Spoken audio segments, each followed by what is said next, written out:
हरे कृष्णा अंतर्राष्ट्रीय कृष्ण भवनाभावित संघ इस फोन मीरा रोड की ओर से प्रस्तावित यह श्री प्रभुपाद जी के 125वां दिव्य व्यास पूजा महोत्सव के उपलक्ष्य पर विशेष श्रीमद् भागवतम सप्ताहों के इन श्रृंखलाओं में आए आप सब भक्तों का, धर्म प्रेमियों का, कथा प्रेमियों का, सत्संग प्रेमियों का, अतिथियों का, आजीवन सदस्यों का, श्रोताओं का, सोशल मीडिया के माध्यम से सुनने वाले श्रोताओं का और भविष्य में रिकॉर्डिंग के माध्यम से सुनने वाले श्रोताओं का भी हृदय के गहराई से प्रेम पूर्वक हार्दिक स्वागत करते हैं। आप सब श्री श्री राधा गिरधारी जी के शुभकामनाएं स्वीकार करें, श्री प्रभुपाद जी के कृपा प्राप्त करें। कहते हैं कि जब संसार के लोग हमें चुनते हैं तो हमें संसद में स्थान मिलता है, और जब भगवान हमें चुनते हैं तो हमें सत्संग में स्थान मिलता है। भक्तों, जो भगवान से करे प्यार उस सत्संग से कैसे करे इनकार। भक्तों, जो प्रभुपाद जी से करे प्यार उस सत्संग से कैसे करे इनकार। भक्तों, आज हम आप सब अत्यंत ही भाग्यशाली हैं। श्री श्री राधा गिरधारी जी के परम अनुकंपा एवं महत्व की कृपा से उनके छत्र छाया के अधीन हमें आश्रय प्राप्त हो रहा है और उनके चरण कमलों में सेवा का अवसर प्राप्त हो रहा है। और उन सेवाओं में भी मानव देह में प्राप्त होने वाली जो सर्वोच्च उत्कृष्ट सेवा है वह सत्संग का, श्रवण का, कीर्तन का, भागवत विधि का यह लाभ हमें मिल रहा है। इसलिए हम भगवान श्री श्री राधा गिरधारी जी के चरणारविंद में कोटि कोटि वंदन प्रणाम अर्पण करते हुए संस्था के संस्थापक आचार्य कृष्ण कृपा श्रीमूर्ति अभय चरणारविंद भक्तिवेदांत स्वामी श्री प्रभुपाद जी इनके चरणारविंद में कोटि कोटि वंदन प्रणाम अर्पण करते हुए गुरुदेव जो की दया में है, कृपा में है, करुणा में है, गुरुदेव जो की प्रातः स्मरणीय है, वंदनीय है, पूजनीय है, नित्य वंदनीय है, स्मरणीय है और पूजनीय है, उनके चरणारविंद में कोटि कोटि वंदन प्रणाम अर्पण करते हुए यहाँ उपस्थित आप सब वैष्णव एवं वैष्णवी भगवत चरण अनुरागी महाअनुभवी भक्त वृंदों के चरणों में प्रणाम अर्पण करते हुए आज के इस कथा की ओर अग्रसर होते हैं। आज के सत्र को आरंभ करते हैं, आज के इस प्रसंग को प्रारंभ करते हैं। श्रीमद् भागवतम ये वैष्णव भक्तों का परम धन है। श्रीमद् भागवतम ये वैष्णव भक्तों का प्राण है। श्रीमद् भागवतम ये वैष्णव भक्तों का परम संगी है। श्रीमद् भागवतम के एक एक अक्षर में श्रीमती राधा रानी का वास है। श्रीमद् भागवतम के एक एक अक्षर में कृष्ण प्रेम लबालब भरा हुआ है। श्रीमद् भागवतम जो है भगवान का वांगमय स्वरूप है। श्रीमद् भागवतम साक्षात भगवान है। श्रीमद् भागवतम परमहंस संहिता है। परमहंस चक्र चूड़ामणि श्री सुखदेव गोस्वामी महाराज उन भगवान कृष्णचंद्र के दिव्य नाम लीलाओं को स्मरण करते करते करते करते गंगा के तट पर हरिद्वार में सुखताल में आमगन लगातार 1 दिन 2 दिन 3 दिन तक कथा कहते कहते आमगन अनशन व्रत परायण परीक्षित महाराज जी को उन भगवान के दिव्य कथाएं सुना रहे हैं और हम आप सुन रहे हैं युगल गीत के अंतर्गत श्लोक नंबर 22। तो यह गोपियाँ जो है इन गीतों का जो है उल्लेख कर रहे हैं। श्रीमद् भागवतम जो है बहुत ही कृष्ण प्रेम से भरा हुआ एक ग्रंथ है जिसमें भगवान कृष्ण की अनेक अनेक लीलाएँ हैं, जैसे कथाएँ हैं। कथा वही मन को भाता है जिसमें जो है थोड़ा सा हंसी हो, थोड़ा सा गीत हो, थोड़ा सा मारा मारी हो तो लोग पसंद करते हैं। तो कृष्ण की इन कथाओं में हम देखते हैं वेणु गीत, गोपी गीत और युगल गीत। ये वेणु गीत वो गीत हैं जब गोपियाँ जो है कृष्ण को गिरिराज गोवर्धन धारण करते हुए देखे 7 दिन 7 रात तक कृष्ण के रूप माधुर्य का और वेणु माधुर्य का आस्वादन किए। फिर उसके बाद कृष्ण जब भी वन में जाता तो ये गोपियाँ कहते हैं कि ये वेणु जो है कितने भाग्यशाली हैं कि वो अदर का अमृत का जो लाभ है हमें मिलना चाहिए, जिसका अधिकार हमको है, वो ये वेणु जो कि बाहर से सुख का वो ले रहा है। धन्य है उनके माता, धन्य है उनके पिता। तो इस प्रकार से वेणु का गुणगान कर रहे हैं। क्या तपस्या किया होगा, क्या पुण्य किया होगा, क्या उसका सुकृति होगा, ऐसे गुणगान करते हैं। यह है वेणु गीत। और जब कृष्ण उस शारदीय रास में किस 300 करोड़ गोपियों को जब आनंद देते हैं तब जो है रासलीला रचते हैं। 3 प्रकार से रासलीला होता है। एक, सारी गोपियाँ कृष्ण और राधा रानी के इर्द गिर्द घूमते हैं, कृष्ण राधा रानी के साथ नाचते हैं। दूसरा, कृष्ण 2 गोपियों के बीच में रहते हैं और वो नृत्य करते हैं। फिर तीसरा, कृष्ण जो है एक एक गोपियों के साथ यानी कि 300 करोड़ गोपियों के साथ नृत्य करते हैं। ये इस प्रकार से किसी के साथ डांडिया रचते हैं, तो किसी के साथ हाथ से खेलते हैं, तो किसी के साथ जो है अलग अलग प्रकार से करताल के साथ खेलते हैं। इस प्रकार से जो है कृष्ण 300 करोड़ गोपियाँ 3 प्रकार के, पर उसी में अचानक वो गायब हो जाते हैं तो सारी गोपियाँ कृष्ण को ढूंढने लग जाते हैं और राधा रानी को भी जब छोड़ देते हैं तो राधा रानी भी सारी गोपियों के साथ जब ढूंढने लगते हैं तो सुंदर, अति सुंदर, मधुरादि मधुर गोपी गीत का वर्णन आता है। 19 श्लोकों से लबालब बड़ा ये बहुत ही अद्भुत विलक्षण में गीत का उच्चारण होता है। अब कृष्ण के साथ उस सारथ्य रस के बाद रोज रास होता था, रास नृत्य होता था। और इस बात का सूचना हमको है, पर आज तक ना तो यशोदा मैया को पता है, ना तो रत्तक को पता है, ना पत्र को पता है, ना नंद महाराज को पता है, ना अभिमन्यु जटिला कुटिला उनको पता है। तो सुखदेव गोस्वामी महाराज की कृपा से हमको ये पता है। तो यह है गोपी गीत। और युगल गीत जो है रास रात को होता है, मिलन रात को होता है, और दिन के समय जब बिछड़ जाते हैं विरह का अनुभव करते हैं और उस विरह में जो गीत निकलता है वो कहते हैं युगल गीत। दिन में जो कृष्ण से विरह में जो बातें आपस में एक दूसरे को सुनाते हैं उसे युगल गीत कहते हैं। अब वो कह रहे हैं कि यशोदा मैया भी विरह का अनुभव कर रहे हैं, क्योंकि आज जो है कृष्ण को आने में देरी हो गई। कृष्ण के आने में देरी हो गई तो यशोदा मैया जो है थोड़ा चिंतित है। तो क्या है उसका चिंता, और उसका चिंता का निवारण कैसे कर रहे हैं। यद्यपि विरह का अनुभव गोपियाँ भी कर रहे, पर वे बहुत ही पटु हैं और बहुत ही जो है बहुत ही दक्ष हैं और बहुत ही समझदार है कि अपना दुख को छुपाते हुए और यशोदा मैया का दुख को जो दूर करने का प्रयास करते हैं। यह है वैष्णव। जैसे महान संत वैष्णव आचार्य गुजरात के नरसिंह मेहता जी क्या कहते हैं कि वैष्णव जाने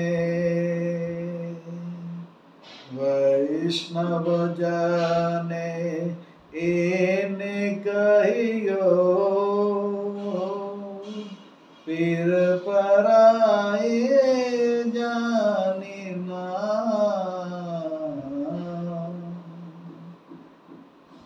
वैष्णव वो है जो औरों का दुख को दर्द का अनुभव करता है, परायों का दुख।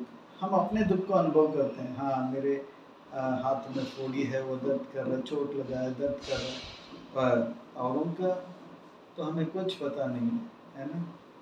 भले जापान में भूकंप आए या चाइना में सुनामी आए या कहीं पे जो है वॉल्केनो आ जाए, हमें कुछ फर्क नहीं पड़ता है। पर वैष्णव औरों को देखकर पर दुख जो परे होते हैं उनके दुख को देखकर वो दुखी हो जाते हैं। उनके जीवन में तो कोई दुख नहीं, औरों को जब खुश देखते हैं तो वो खुश होते हैं। तो यशोदा मैया का दुख निवारण के लिए वे इतने सुंदर आपस में चर्चा कर रहे हैं, जिसका वर्णन सुखदेव गोस्वामी महाराज कर रहे हैं और कहते हैं कि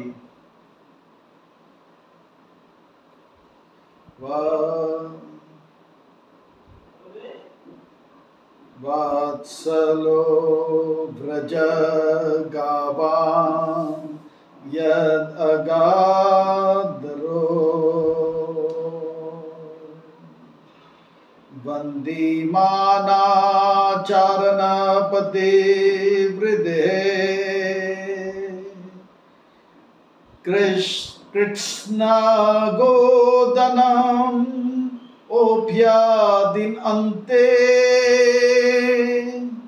गीता वेणु अनुगेदिता कीर्ति।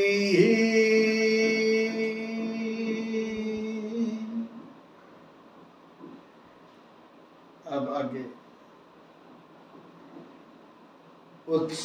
उत्सवं स्मृरुचि रूपा रुचापि दृशीनाम् उन्नयं कुररजा चुरितश्राक दित्स्याइति सुहृद अशेष एषा देवकी जठरा भूर उदराजा।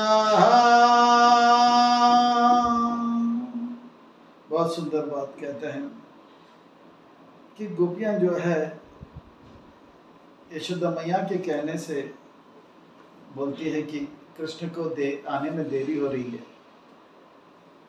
तो यशोदा मैया व्याकुल हो रही है, कहाँ है मेरा कान्हा, कब आएगा मेरा कान्हा। तब गोपियां कहते हैं कि वात्सलो व्रज गावा यद अग्ध्रो,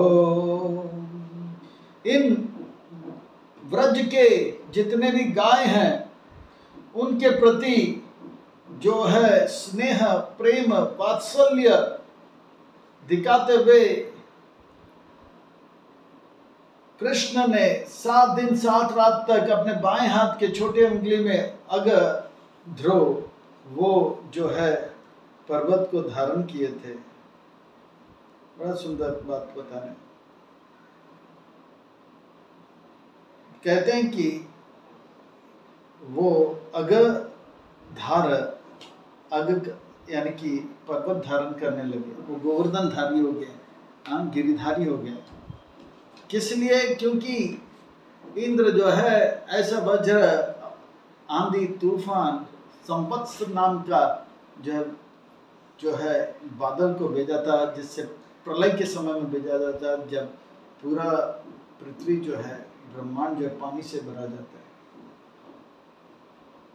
पर गायों का रक्षा करने के लिए भगवान क्या करते हैं? 7 दिन 7 रात ब्रजवासियों का रक्षा करते हैं। कृष्ण कृष्ण महाभाव भक्ता नाम भय करा। तो इस प्रकार से सारे ब्रजवासी जो है कृष्ण के पास गए, रक्षा करेंगे भगवान, इसमें कोई जो है दो राय नहीं है। भक्तों को पूरा विश्वास होता है, अवश्य रक्षवे कृष्ण, उनका रक्षा करते हैं। 7 दिन 7 रात तक इसलिए उठाए क्योंकि गाय के ऊपर कष्ट हो रहा था, एक बूंद पानी भी नहीं जाना चाहिए, तो इस प्रकार से उठाए थे। तो वही कृष्ण जो है अब जो है खेलते खेलते खेलते कहते हैं कि समय हो चुकी है, वो आने में उनको देरी हो रही,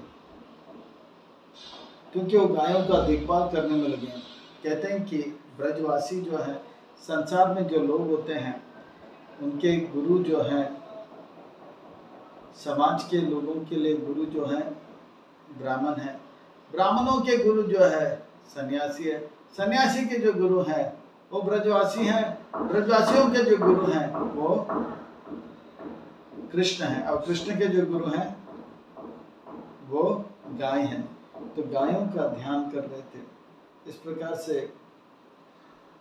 कृष्ण अभी तक आए नहीं कहते कि वो गायों का देखभाल कर रहे हैं, वो आने वाले हैं, उनको थोड़ा सा समय लग रहा है, अब चिंता मत करो, समय हो गया, आ रहा है, देखो कृष्ण आ रहे हैं।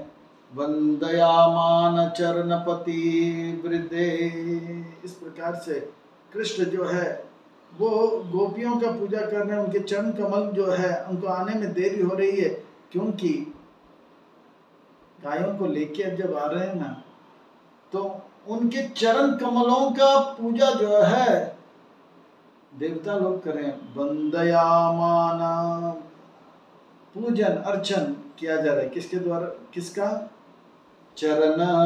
किसके चरण? कृष्ण के चरण। किसके द्वारा? कहाँ पर?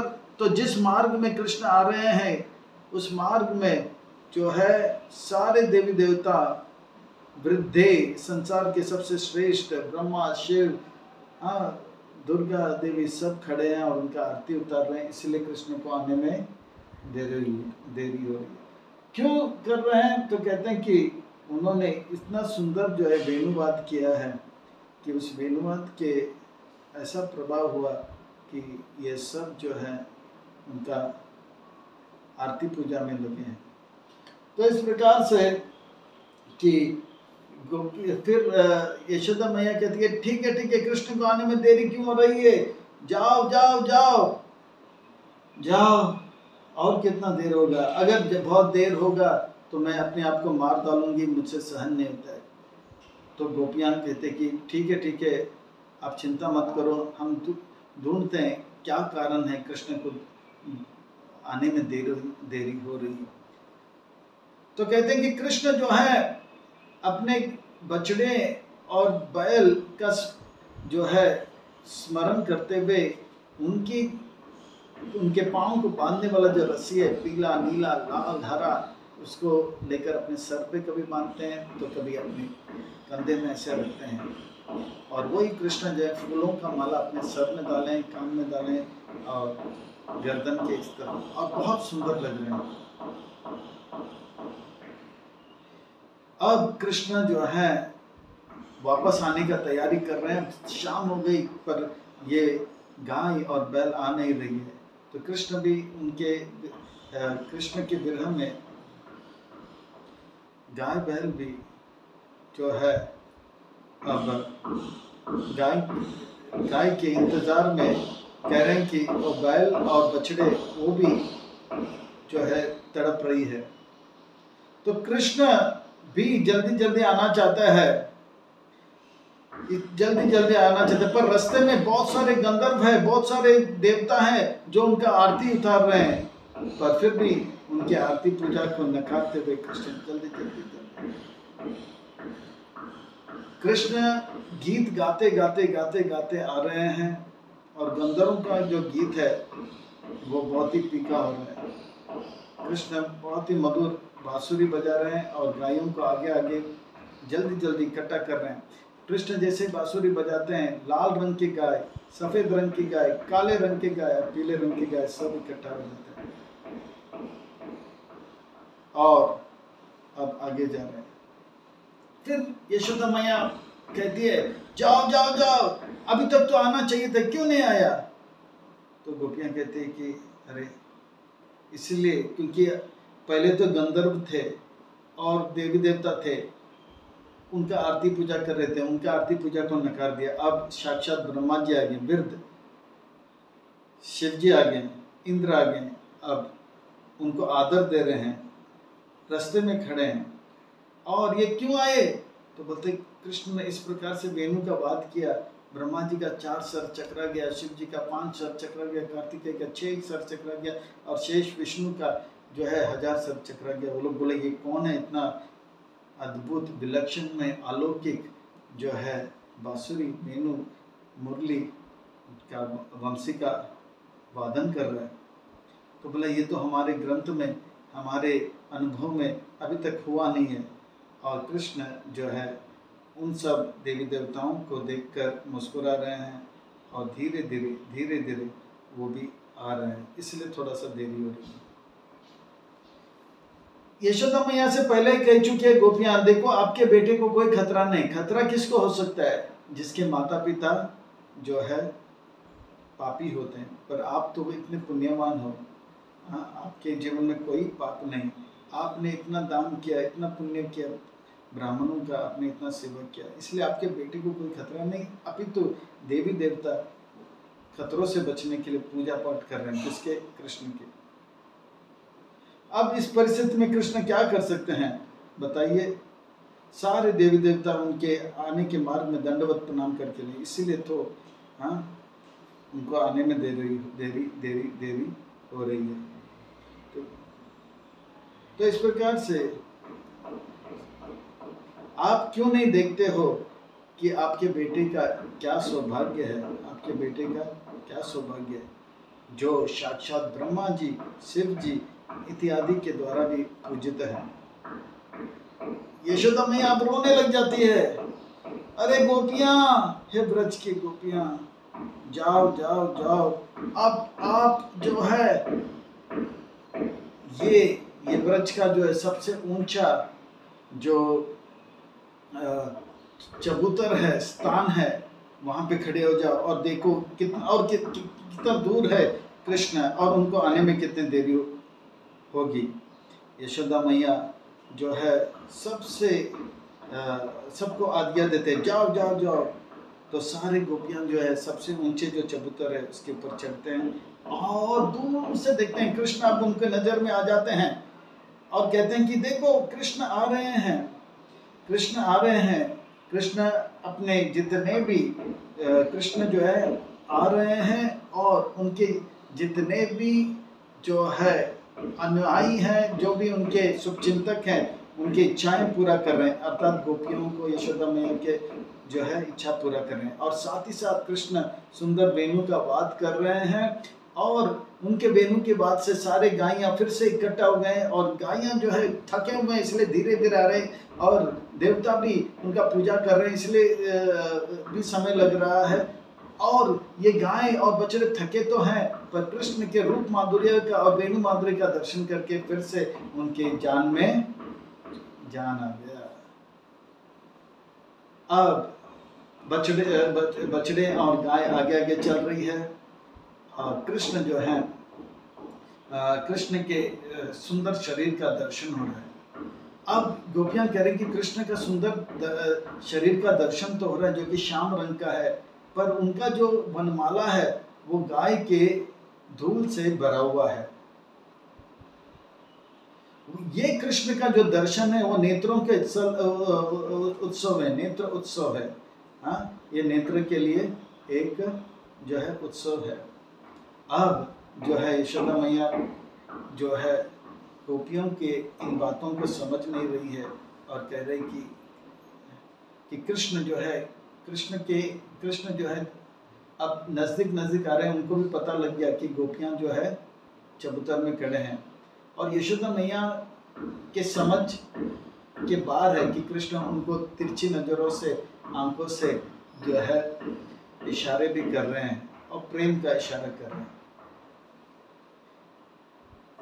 अब इन अदाओं को देखकर कोई सोच सकता है कि कृष्ण जो है एक मामूली सा नौजवान लड़का जो कि लंपट है, ऐसा हो सकता है। नहीं नहीं नहीं, ये लंपट का अदा निभा रहा है और गोपियों को जो कि उनको सबसे श्रेष्ठ प्रेम, समर्पण, भक्ति और सेवा कर रहे हैं, उनको आनंद दे रहे हैं।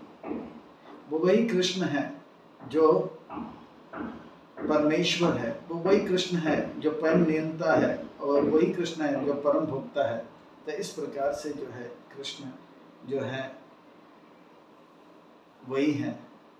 हमें ये नहीं सोचना चाहिए कि ये छोटा सा लड़का जो है शिष्टाचार का उल्लंघन करते हुए गोपियों को आंख में, पर यहाँ पे ये बहुत ही पवित्र रिश्ता है क्योंकि कृष्ण का विवाह गोपियों के साथ हुआ और गोपियाँ का पति कृष्ण है और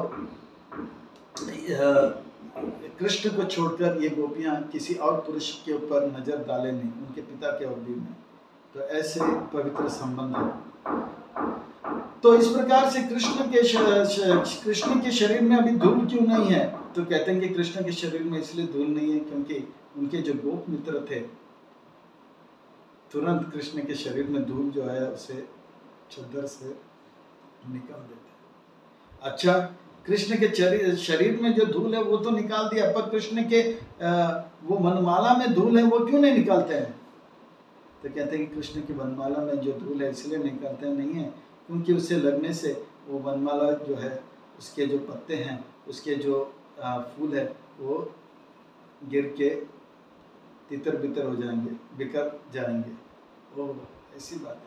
तो इसलिए कृष्ण जो है फिर ये गंदे फूल का माला को फेंक कर दूसरा क्यों नहीं डालते हैं? तो कहते हैं कि वो इसलिए नहीं डाल रहे हैं क्योंकि ये जो वनमाला जो अभी धारण के वो वास्तव में राधा रानी ने, श्रीमती राधा रानी ने अपने हाथों से प्रेम से कृष्ण को पहनाया था। इसीलिए यद्यपि इसमें धूल लगा हुआ है हाँ, गाय के जो है चरणों का धूल लगा हुआ है, कृष्ण अपने छाती से लगाए हुए हैं और बोलने कि इस वनमाला को आप उतारिए नहीं, मैं पहने रखूँगा, क्योंकि इसमें क्या है, राधा रानी का प्रेम है। सर्वश्रेष्ठ जो सेविका है, प्रेमी है, भक्तिन है, उनका जो है बनाया हुआ प्रेम का ये क्या है, भेंट है। तो इस प्रकार से कृष्ण जो है वही धूल भरा हुआ वनमाला पहन रहे हैं, उनका शरीर सुंदर है और यशोदा मैया से कह रहे हैं आ गया, नज़दीक आ रहे हैं, नज़दीक आ रहे हैं, नज़दीक आ रहे हैं। और इस प्रकार से वो कृष्ण जो कि यशोदा मैया के जठर से उत्पन्न हुए थे, हाँ, देवकी जठरा भूर उदु रजह, वो जो है देवकी के चरण, देवकी के जठर से, देवकी के जो पेट से जो जन्म लिया है, जठर, हम जैसे जैसे जैसे